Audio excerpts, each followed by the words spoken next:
Of Esther. This card does not actually finish the end of the story, but it does get us a little bit further in this story. Hopefully you watched that YouTube video of the whole story of Esther, and that kind of gives you more of an idea of the whole thing that went on. But this part is called Esther is Unselfish, and it's from Esther chapter 3 through 5. King Abernus had many advisors helping him to manage his kingdom. The most powerful advisor was Haman. Haman was proud and selfish. He had such a powerful position that every citizen had to bow down as Haman walked by. Each time he walked near the king's gate, Haman noticed that one man never bowed down. This was Mordecai, King Esther's relative. Mordecai refused to bow down to Haman, and it upset him very much because he saw it as rebellious and disrespectful.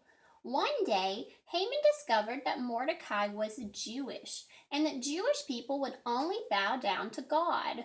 Growing more and more angry at Mordecai's refusal to bow to him, Haman decided that he would punish all of the Jewish people.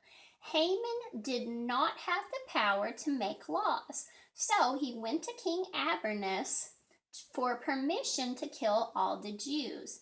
Haman told the king that the Jewish people did not respect his laws. The Jewish people did respect the king, but Haman tricked the king into going along with the evil plan. King Abernus gave Haman permission by giving him his signet ring, a special ring that had an engraved design that could be stamped into wax. Haman could stamp the wax and make the evil plan into law. A legal paper that was stamped with the king's signet ring could never be changed. Haman quickly had the law copied and delivered to every part of the kingdom. When Mordecai discovered what Haman was planning, he dressed in sackcloth, a rough cloth, and covered himself with ashes. This was the way that they showed sadness during this time. Esther's servants told her what Mordecai was doing. She sent a servant to find out what was wrong. The servant told Esther that Mordecai was extremely sad because all the Jews were going to be killed. He also told her about the law that Haman was trying to make. Esther could hardly believe her ears. She sent a servant back to Mordecai to tell him that she couldn't do anything about what was going on, because if she went to the king without being invited by him, then she could be killed herself if he did not put out her scepter to her. The servant returned to Queen Esther with a message from Mordecai. "You will die anyway. If you remain silent, you may miss the privilege to do what God has wanted you to do. God has placed you where you are for such a time as this."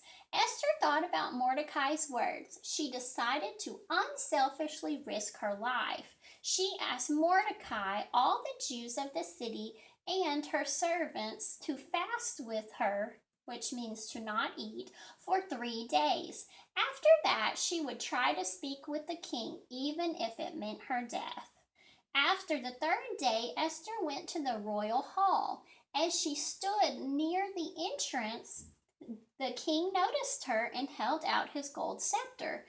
Esther was relieved that the king invited her to speak with him. She invited the king and Haman to come to a banquet. At the banquet, the king wondered if Esther had a request. She only requested that he and Haman come to another banquet the following day. After the king accepted Esther's request, Haman left the banquet hall with a happy heart. He saw Mordecai at the king's gate, and Mordecai still refused to bow to Haman. Haman was very angry, and he ordered gallows to be built on which to hang Mordecai. Okay, so that was a little bit more to this story, but that's still not the end. Thanks for watching.